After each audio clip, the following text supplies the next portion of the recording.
Hello friends, बरायबाय Bodo Job Info official YouTube channel आसा खालामो बयबो मोजां दङ। दा लोगोफोर जोंहा DHS एबा DME नि आन्दाराव गोबां भेकेन्सि फैबाय आरो लोगोसे गोदानै हमना ला DME नि आन्दाराव गोदान भेकेन्सि होबावबाय। स' बेनो जाबाय 1902 भेकेन्सि अल आसाम। स' बेयाव क'क्राझाराव गोग्लैदों। बेनो जाबाय क'क्राझार मेडिकेल कलेजाव 634 भेकेन्सि। दा बेयाव ST रिजार्भ बेसेबां थागोन ST फि हिसाबै बेसेबां मासि मोनखो लोगोसे बेसेबां पार्सेन्ट रिजार्भेसन होदों आरो लोगोसे नोंथांमोना माब्रै एप्लाइ खालामनांगौ फरायनाय आरो लोगोसे मा खालामनांगोन बेनि सायाव डिसकास खालामनो सानदों। नोंथांमोना भिडिअखौ इन्टारेस्टेड मोनोबा नायलांबाय था। स' बेनिफ्राय लोगोफोर एप्लाइ जागोन 26 डिसेम्बराव दे।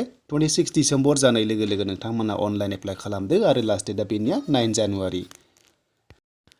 स' बेनिफ्राय बैसोखौ टेनसन लानाङा। बैसोआ 18 निफ्राय 45 इयार्ससिम मोनगोन। जेब्ला 26 डिसेम्बर जायो अब्ला नोंथांमोना बयबो अनलाइन खालामबानो जाबाय। लोगोसे लास्ट डेटखौथ' मिथिखाबाय।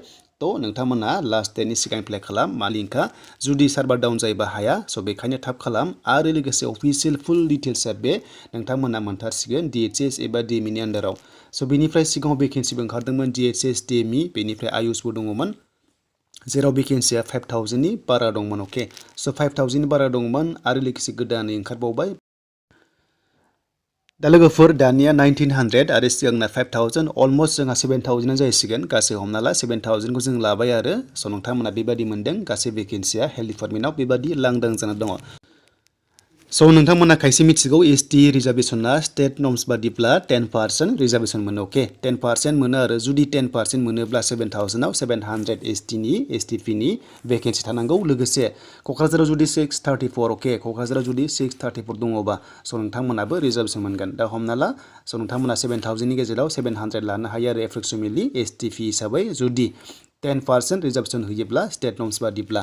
देन बेनिफ्राय क'क्राझाराव 634 भेकेन्सि क'क्राझाराव दायो गोदान ओंखारनायाव नैबे पस्टनि गेजेराव स' क'क्राझाराव ओंखारदों आरो देन बेनिफ्राय 1900 लायोबा हमना ला नोंथांमोना 190 सामथिं स' बेबायदि मोननांगौ आरो ST फि आवहाय बेबायदि मोननांगौ आरो जेनेबा रिजार्भेसना जुदि 10% क्राइटेरिया लायोबा ST फि खौ। स' बेनिफ्राय क'क्राझाराव 634 भेकेन्सि ओंखारदों जेराव नोंथांमोना BTR आवनो पस्टिं जागोन। अके देन बिदिब्ला नाय नोंथांमोना 634 निफ्राय 10% जुदि रिजार्भेसन लायोबा स' नोंथांमोना बेबादिनो 63 जन एप्रक्सिमेटलि लानो हायो आरो 10% हिसाबै। दा लोगोफोर बे बाथ्राया जाहैबाय बे रिक्रुटमेन्टआ नोंथांमोननि बे जिथु साख्रिया बे जाबाय स्टेट गभर्नमेन्टनि साख्रि। स' बेखायनो स्टेट गभर्नमेन्टनिबा ST फ्रा 10% रिजार्भेसनखौ मोननायखौ नुनो मोनबोदों सिगांनिफ्राय। स' बेनिफ्राय अफिसियेल फुल डिटेल्स फैबावोब्ला गासिबो डिटेल्सआ फैबावजोबगोन आरो लोगोसे नोंथांमोना 634 नि गेजेराव स' गुबुना जेनेरेल हिसाबै 571 बेयाव मासि थागोन आरो हमना ला SC OBC आनरिजार्भ थागोन। देन बेनिफ्राय मोजां बाथ्राया बेनो ST आबो स' ST फि आबो स' नोंथांमोना आनरिजार्भआव नोंथांमोना थांनो हायो जुदि मोजां नाम्बार मोनोबा स' नोंथांमोनखौहाय लांनाय जागोन बा नोंथांमोना साख्रिखौ होनाय जायो। बे जाबाय स्टेट गभर्नमेन्टनि माखासे क्राइटेरिया बेबादि दं सिगांनिफ्राय आसाम पुलिसानो जा बा गुबुनानो जा। देन बेनिफ्राय 26 डिसेम्बर जानाय लोगो लोगो नोंथांमोना एप्लाइ खालामनो हासिगोन। 8 फार्स्टनिफ्रायनो हागोन। देन बेनिफ्राय 8 फार्स्ट 10 फार्स्ट HS फार्स्ट गासैबो हागोन आरो स' नोंथांमोना ग्रेड 4 आवबो हागोन। बेयाव लिरनाय दंखायो जेरै सिगांनि DHS आव हादोंमोन थिग बेबादिनो। देन क्वालिफिकेसन कास्ट बेनिफ्राय एमप्लयमेन्ट एक्सचेन्ज कम्पिउटार सार्टिफिकेट बेफोरखौ नांथारगोन। बेनिफ्राय स्टेट डमिसाइल नांगौना नाङा जेब्ला एप्लाइ अपसनाव थाङो अब्ला जों गासिबो डिटेल्सखौ मिथिगोन।